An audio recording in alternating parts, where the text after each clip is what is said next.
Subscribe now and press the bell icon. Good morning India, welcome to the Z exam. आज है 4 जून। Bullet current affairs India आज का important channel. 4 जून से related जितने भी करंट अफेयर्स क्वेश्चन होंगे सारे इस वीडियो में हम मेंशन करेंगे और लास्ट में आपसे क्वेश्चन पूछूंगा, उसका आंसर आप कमेंट बॉक्स में दीजिएगा। हर क्वेश्चन के साथ मैं कुछ ना कुछ फैक्ट दूंगा जो आपके परीक्षा दृष्टि से बहुत इंपॉर्टेंट होता है। कभी कभी ऐसा होता है कि क्वेश्चन इंपॉर्टेंट नहीं होता है लेकिन उसके फैक्ट बहुत ही इंपॉर्टेंट होता है, तो हर चीज़ नोट करते चलिएगा। आज का मोटिवेशन कोड है, शिक्षक दरवाजा खोलते हैं लेकिन आपको प्रवेश खुद करना होता है। कहने का मतलब ये है, आपके पास जो किताबें हैं, बुकें हैं, वो आपके लिए एक सहायक के रूप में है। पढ़ना आपको खुद पड़ेगा, यानी जब तक आप पढ़ेंगे नहीं ना तब तक आपकी सिलेक्शन नहीं होगा। तो ये चीज़ अपने दिमाग में बैठा लीजिए, गांठ बांध लीजिए कि वो एक जरिया है, एक माध्यम है हमको जानने की। यानी आप उस चीज़ से, यानी बुकों से आप क्या सीखते हैं कि इसमें हमको ये पढ़ना है, ये जानना है, ये चीज़ें ऐसे होती है, ये हमको जानना है। लेकिन जब तक आप पढ़ेंगे नहीं ना तब तक आप, ऐसा नहीं होगा कि आपके अंदर ऑटोमेटिक आ जाएगा, नहीं। तो वह एक माध्यम होता है, आपको पढ़ना खुद पड़ेगा। जैसे शिक्षक ही हो गया, शिक्षक दरवाजा खोलते हैं लेकिन आपको प्रवेश खुद करना पड़ता है। सही बात है, शिक्षक तो पढ़ाते हैं, क्लास में आप बैठें और शिक्षक पढ़ाएं और आप इधर उधर की बातें करें, इधर उधर सुने, तो फिर कहाँ फ़ायदा होने वाला है आपको। तो वही कह रहा है कि शिक्षक दरवाजा खोलते हैं, आपको शिक्षक माध्यम है। आपको कहीं गलतियां होती हैं तो उसको सुधारने का प्रयास करें, वो बताएगा आपको ऐसे करो, ऐसे ना करो, ये गलती हो रही है, ये वो चीज़ है। तो वह एक दरवाज़ा है, आपको प्रवेश खुद करना है, पढ़ना आपको ही है। ये चीज़ आप गांठ बांध लीजिए। सुझाव ये है कि खुद पढ़ाई करें, यह बहुत ही ज़रूरी है। ठीक है, चलिए। यहाँ पे आपको UPP, TET, bank, railway, UPSC, SSC, समूह का खगा ऑल कम्पिटिटिव एग्जाम के बुलेट करंट अफेयर्स प्रोवाइड किए जाते हैं। स्पेशल मैथ और रीजनिंग क्लास अनुभवी टीचर द्वारा प्रोवाइड किए जाते हैं। चलिए स्टार्ट करते हैं हम एक अच्छे दिन की एक अच्छे क्वेश्चन के साथ। Bullet question by Z exam 4 जून 2021। पहला क्वेश्चन,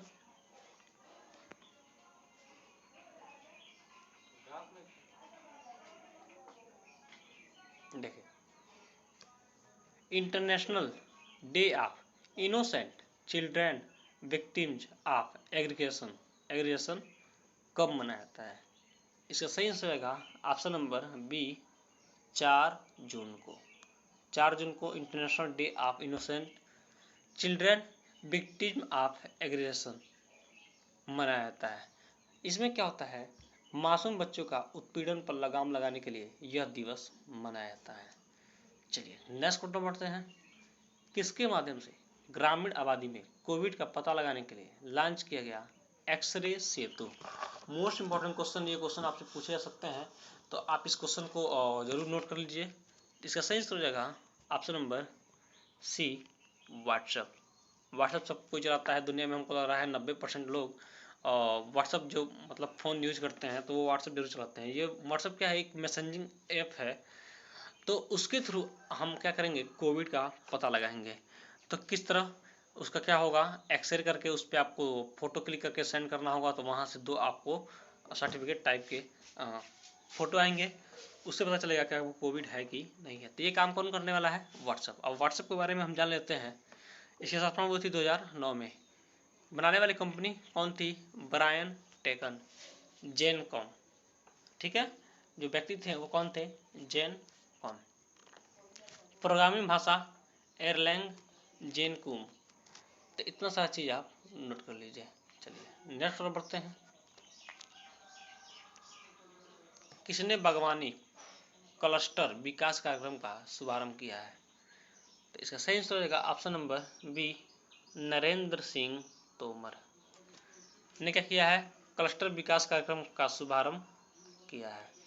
ठीक है, राष्ट्रीय बागवानी बोर्ड एनएचबी राष्ट्रीय बागवानी बोर्ड। चलिए नेक्स्ट क्वेश्चन बढ़ते हैं। संविधान सभा के अंतिम जीवित सदस्य का निधन में कौन है। तो वो ऐसे पर्सन है जिनका संविधान सभा में जीवित व्यक्ति, यानी उस पर सभा में सदस्य थे, तो वो अभी तक जी रहे थे, यानी 101 वर्ष की उम्र में उनकी देहांत हो गया है। वो व्यक्ति कौन है, इसका सही आंसर रहेगा option number B, T M Kaliyanand. TM Kaliyanan. ये फिर हम देख रहे हैं यही है TM कालियानन। चलिए, और संविधान सभा के अध्यक्ष हमारा किसको माना जाता है? डॉक्टर भीमराव अंबेडकर। यही है जो संविधान को आगे भारत को आगे बढ़ाए और संविधान के थ्रू उनको भारत को एक न्यायिक चीज दी है। ठीक है, नेक्स्ट बढ़ते हैं। जेड एग्जाम, आप नेट एग्जाम से जान लीजिए, वहाँ पे आपको पीडीएफ रूप में जो कुछ भी पढ़ाता हूँ एक साथ हर मंथ के पीडीएफ, करंट अफेयर्स और भी बहुत सारे नोट्स आपको मिल जाएंगे। न्यूज़ भी मैं रोज अपडेट करता रहता हूँ, कोई भी न्यूज आता है या वैकेंसी संबंधी कोई भी सूचना आती है मैं उस टेलीग्राम चैनल पे शेयर कर देता हूँ। आप मेरे व्हाट्सएप नंबर मैसेज करिए, कोई भी आपके जीवन संबंधी क्वेश्चन हो या कोई भी मैसेज हो आप छोड़िए, मैं उसका रिप्लाई अवश्य करूँगा। आप मुझे ट्विटर पर भी फॉलो कर सकते हैं और इंस्टाग्राम पर भी फॉलो कर सकते हैं। चलिए, एशियन बॉक्सिंग चैंपियनशिप भारत के किसने जीता गोल्ड मेडल? तो ये क्वेश्चन नोट कर लीजिएगा। सही आंसर हो जाएगा option number B, Sanjeet Kumar. Vasily Levit को 3-2 के विभाजन के फैसले में हराकर स्वर्ण पदक जीता। नेक्स्ट क्वेश्चन बढ़ते हैं। कहाँ का सबसे बड़ा नौसेना जहाज डूबा? इसका सही आंसर होगा ऑप्शन नंबर सी, ईरान का सबसे बड़ा जहाज IRIS खर्ग 2 जून 2021 को खाड़ी के मुहाने में डूब गया। क्या हुआ था इसमें? घटना क्या हुई थी? इस जहाज में आग लगी थी और आग लगने के कारण ये जहाज पानी में पूरी तरह से डूब गया। तो बहुत ज़्यादा नुकसान हुआ है। ये ईरान का सबसे बड़ा जहाज है, इसका नाम क्या है? IRIS। तो ये आप नोट कर लीजिएगा। नेक्स्ट क्वेश्चन पढ़ते हैं। देखिए, फिर हम देख लेते हैं। देखिए, ये आपका है ईरान, रेड कलर वाला। ये देखिए, कंपेयर कर लीजिए इंडिया से। तो कहाँ पे है इंडिया? ईरान। इंडिया के बाद क्या है? पाकिस्तान। पाकिस्तान के बाद पाकिस्तान से सटे हुए ईरान है, उसके बाद अफगानिस्तान है। ये सब चीज़ें हैं। तो आप ये चीज़ें आप नोट करते चलिए, ये वर्ल्ड का नक्शा है। ठीक है, चलिए नेक्स्ट बढ़ते हैं। कौन ICC रैंकिंग में शीर्ष पर बरकरार है? सही आंसर रहेगा, ये महिलाओं की बात की जा रही है, सही आंसर रहेगा option number B, Shafali Verma. Bharat की किशोर बल्लेबाज शेफाली वर्मा ICC महिला T20 बल्लेबाजी रैंकिंग में शीर्ष पर बनी हुई है, यानी पहले स्थान पर ये है बल्लेबाजी में। तो ये चीज़ आप याद रखिए। मिताली राज क्या है? हमारे इंडियन क्रिकेट टीम कैप्टन है महिला टीम की। ठीक है, तो ये चीज़ें भी आप याद रखिए। किसने चीन के SINOVAC सिनोवैक को दी मंजूरी? सेंस होगा option number B, WHO। Sinovac क्या है? यह कोविड से संबंधित जैसे टीकाकरण स्पुतनिक 5 आया है जो इंडिया में लगता है, और इंडिया का भी जो भी कोवैक्सीन है, ठीक है, कोविशील्ड जो भी है वो लगता है, दोनों मिला के। तो वैसे ही चीन ने भी क्या किया है? वैक्सीन बना दिया है जिसका नाम है सिनोवैक।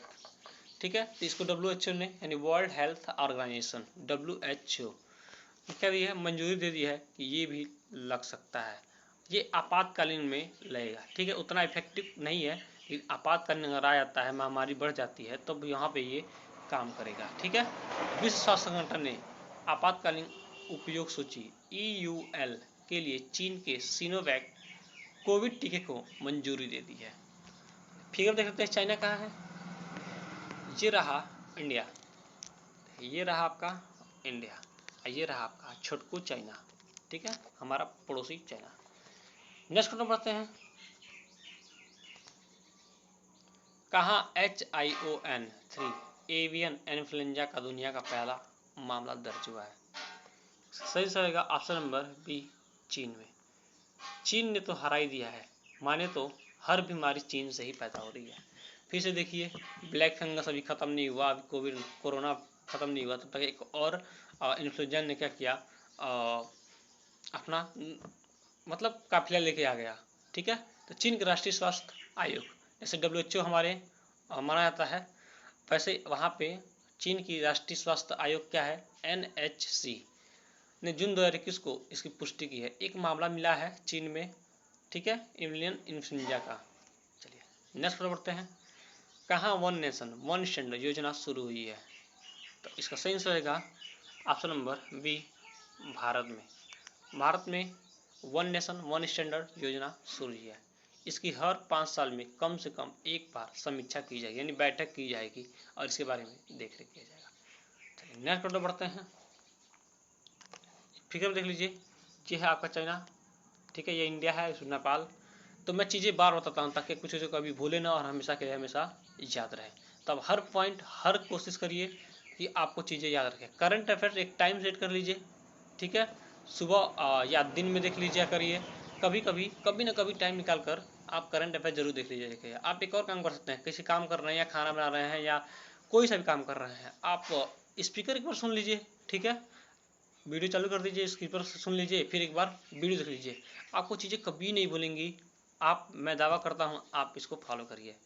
ऐसा ही मैं भी करता हूँ कभी कभी। कौन भारत के IAU परिषद में चुने गए हैं? इसका सही आंसर हो जाएगा ऑप्शन नंबर बी, नागराज आडिंगा।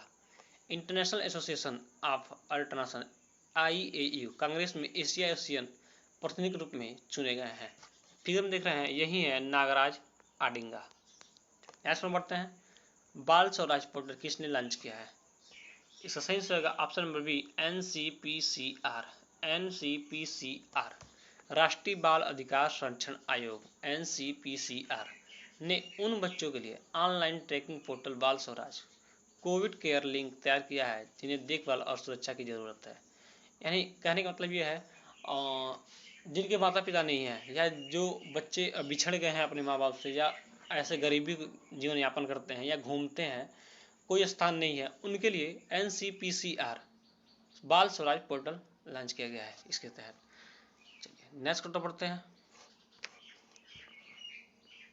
कौन पूर्वी सेना कमान को मिला नया प्रमुख? कौन पूर्वी सेना कमान को मिला नया प्रमुख? सही आंसर होगा option number A, lieutenant general Manoj Pande. क्या है? पूर्वी सेना कमान को के लिए नए प्रमुख नियुक्त किए गए हैं। लेफ्टिनेंट जनरल पांडे ने लेफ्टिनेंट जनरल अनिल चौहान से पद ग्रहण किया है, जो 31 मई 2021 को सेवानिवृत्त हो गए थे। चलिए नेक्स्ट बढ़ते हैं। जेड एग्जाम बाय क्लिस सर, डोज फॉर यू, जी आपके लिए क्वेश्चन है। किसने की वैश्विक G20 शिखर सम्मेलन की मेजबानी? आपके सामने है 4 ऑप्शन। अगर हमारा वीडियो आपने पूरा देखा होगा, ठीक है, तो आप इसका आंसर कमेंट बॉक्स में दीजिए। और हमारा चैनल अच्छा लगा हो, लाभदायक लगा हो, तो अपने दोस्तों के पास शेयर करिए। आज टारगेट है 100 लाइक का, तो इस 100 लाइक को आप जरूर कर दीजिए। इसमें आपका कुछ नुकसान नहीं होने वाला है, उससे मेरा थोड़ा सा कुछ हो सकता है, तो ये चीज़ भी आप कर दीजिए। Thanks for watching. आपका दिन शुभ हो।